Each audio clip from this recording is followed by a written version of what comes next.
महादेवी, जिसके मन में खोट नहीं होती वो स्वयं को भी सच्चा समझता है और दूसरों को भी, और जिसे अपनी भूल का विस्मरण होता है उसे उसका दंड अवश्य मिलता है। इतिहास रचा ही इसलिए जाता है महादेवी कि आने वाली पीढ़ियां ये देख सकें कि उनके पहले की पीढ़ियों ने क्या भूल की और वो उस भूल को ना दोहराएं।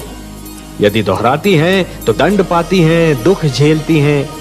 जीवन का तो वास्तविक उद्देश्य ही है कि ईश्वर के प्रेम में अहम को भूल जाना, क्योंकि ईश्वर से प्रेम हर प्रेम का स्रोत होता है। में ईश्वर के अस्तित्व के अतिरिक्त बाकी सब कुछ माया है। मोह माया में फंसना अर्थात अपने जीवन के लक्ष्य को भूलने के समान है। और जीवन का तो यही लक्ष्य है महादेवी कि अपने भीतर छिपी हुई ईश्वरी शक्ति को ढूंढकर बाहर निकालना। जिस प्रकार मरुस्थल की रेत दूर से जल के समान चमकती है, परंतु निकट जाकर ही यह ज्ञात होता है कि वो तो सूखी रेत है, जल नहीं, उसी प्रकार हर मोह निकट से केवल एक भ्रम सिद्ध होता है महादेवी। अपने भीतर छिपे हुए ईश्वर को ढूंढना। मोह तो भ्रमित करता है महादेवी और फिर भटकाता है। फिर वो मोह चाहे धन का हो या संतान का, ईश्वर से प्रेम ही जीवन के उद्धार का कारण होता है। संतोत्सव में होलिका को जलाकर पाप का अंत करने की एक परंपरा बन जाएगी।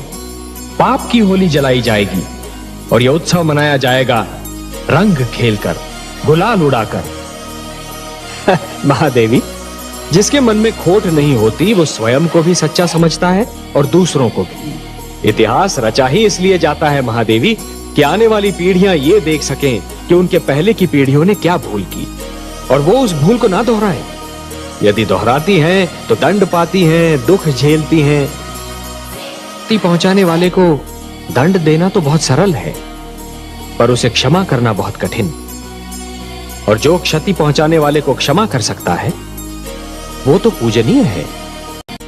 जिस प्रकार चरित्र की हानि धन की हानि से अधिक बड़ी दुर्घटना होती है, उसी प्रकार देवत्व का अपमान देवताओं के अपमान से अधिक बड़ी दुर्घटना है। महादेवी, दो पक्षों में संधि का टूटना एक श्रृंखला के टूटने के समान होता है। एक कड़ी टूट जाती है तो कड़ी पर कड़ी टूटने लगती है। महादेवी, मोती जिस डोर में पिरोए हुए होते हैं, यदि वो डोर ही टूट जाए तो सारे के सारे मोती भूमि पर बिखर जाते हैं। और इन बिखरे हुए मोतियों को दोबारा समेटना और फिर से उसी डोर में पिरोना यह सरल कार्य नहीं होता महादेवी। जानती हूँ कमल नयन, बची बसाई नगरी को उजाड़ना सरल कार्य होता है, उसी नगरी को फिर से बसाना बहुत कठिन होता है। वर्ष और पीढ़ियां बीत जाती हैं उसे बसाने में। सत्य कहा महादेवी।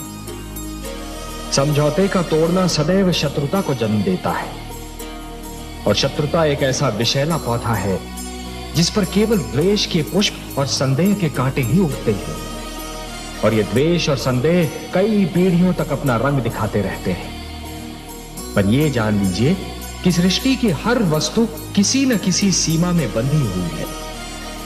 इच्छा हो, ईर्ष्या हो, क्रोध हो, कोई भी भावना हो, उसकी अपनी सीमा होती है।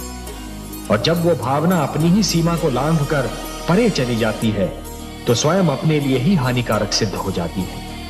ये प्रेम, ये स्नेह और एक दूसरे का आदर करने की ये भावना ही मानव जाति को संस्कृति देगी, सभ्यता देगी, उसे उत्थान का मार्ग दिखाएगी। ये भावनाएं और इनको प्रदर्शित करने की शक्ति केवल मानव जाति को मिली है।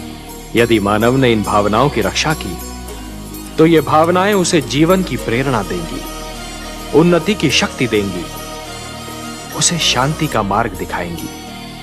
और यदि मानव ने इन भावनाओं को त्याग दिया तो वो पशु और पिशाच के स्तर से भी नीचे जा गिरेगा। कि यदि चित्रकार के बनाए चित्र को कोई बिगाड़ दे तो क्या उसे तनिक भी चिंता नहीं होगी? यदि कोई चित्रकार अपना चित्र किसी को उपहार में दे दे तो उस चित्र को संभालना उपहार पाने वाले का कर्तव्य है। जो हो रहा है, हो सकता है वो वही हो जो स्वयं विधाता ने लिखा हो। और अपना लिखा तो स्वयं विधाता भी नहीं मिटा सकते ना।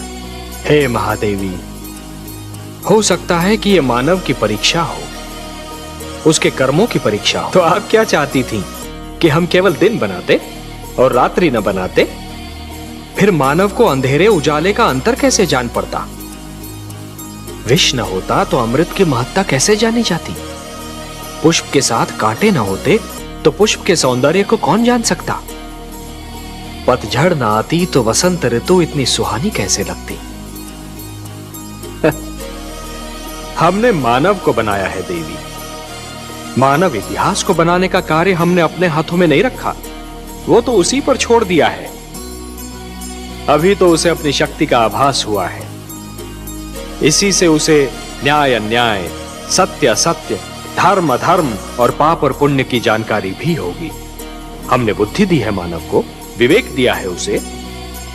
यदि असत्य और अधर्म अपनी सीमा को पार कर गए, यदि धर्म की हानि होने लगी, तो हम स्वयं धरती पर जाएंगे।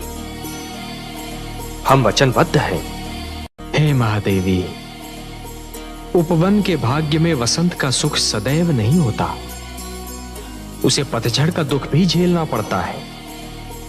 उसी प्रकार जीवन में भी मिलन का आनंद सदा के लिए नहीं छाया रहता देवी, वियोग की घड़ियां भी आती हैं। महादेवी, जिस प्रकार बिच्छू को यह ज्ञान नहीं होता कि उसका डंक केवल किसी और को नहीं स्वयं उसे भी चुभ सकता है, उसी प्रकार एक दुष्कर्मी को भी यह ज्ञान नहीं होता कि उसका दुष्कर्म स्वयं उसे भी हानि पहुंचा सकता है। महादेवी, एक ही डाली पर खिले दो पुष्पों में से एक को स्थान मिलता है देवता के चरणों में, तो दूसरे को अर्थी पर। एक ही मेघ की गोद से निकली दो बूंदें एक मोती बन जाती है, तो दूसरी अंगारे पर गिरकर भस्म हो जाती है। यह सब फल होता है इस सत्य का कि किसे कैसी संगत मिलती है। सत्य कहा आपने महादेवी। महादेवी, कि जिस प्रकार जब एक पुरुष भटक जाता है तो केवल एक ही व्यक्ति भटकता है, परंतु जब एक नारी के पैर डगमगाने लगते हैं तो समस्त परिवार डगमगा जाता है।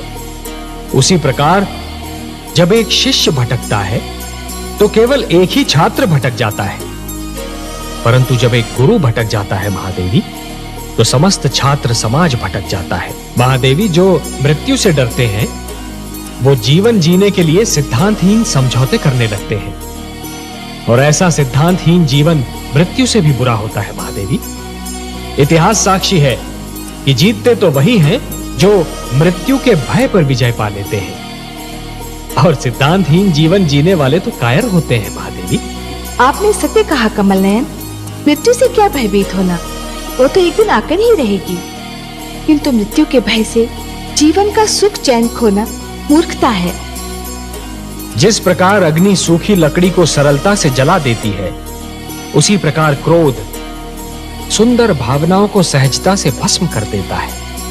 वो मेरे विरोधी है, इसलिए मेरा विरोध करने की धुन में वो विवेक तो क्या स्वयं को भी भूल गए हैं। मेरा विरोध करने की भावना उनकी विद्वत्ता पर भारी पड़ चुकी है महादेवी, और अब दैत्य गुरु शुक्राचार्य कोई भी सीमा पार कर सकते हैं। आश्चर्य है, क्या दैत्य गुरु शुक्राचार्य ये भी नहीं जानते कि सीमा से अधिक विरोध अपने ही दुख का कारण बन जाता है? नहीं जानते महादेवी, दुर्भाग्य से वो इस सत्य को नहीं जानते, पर अति शीघ्र जान जाएंगे।